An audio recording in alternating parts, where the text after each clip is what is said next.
అది 1015 కోట్లు వచ్చింది. మరి నానబెట్టి మీకు తెలుసా గత 10 సంవత్సరాలలో ఎంత % పని అయిందో మీకు ఎవరికైనా ఐడియా ఉందా? అంత పెద్ద ప్రాజెక్టు, అంత పెద్ద రిజర్వాయర్స్ ఇవి, దానికి మొత్తం 20-25% కూడా పనులు పూర్తి కాలేదు అంటే అర్థం చేసుకోండి పాలకుర్తి చెన్నూరు రిజర్వాయర్ ఎంత నిర్లక్ష్యానికి గురైంది అన్నది అందరు కూడా ఒకసారి తప్పనిసరిగా అర్థం చేసుకోండి. ఇది డెవలప్మెంట్ విషయానికి వస్తే ఇది నా విజన్, ఇది నా ప్లానింగ్, ఎట్లా ముందుకెళ్తా అన్నదైతే చాలా క్లారిటీ ఉంది.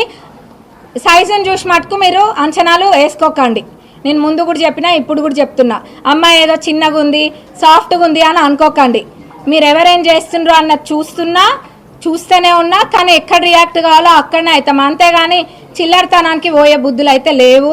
మీరు ఎంత చిల్లరతనం చేసుకుంటే మీ దుకాణం మీరే బయట పెట్టుకుంటున్నారు, దానికి మాకు ఎటువంటి ప్రాబ్లం లేదు. ఒక హుందాగా పద్ధతిగా నా పనులు ఏందో, నా డెవలప్మెంటల్ వర్క్స్ ఏందో, పార్టీ ఏందో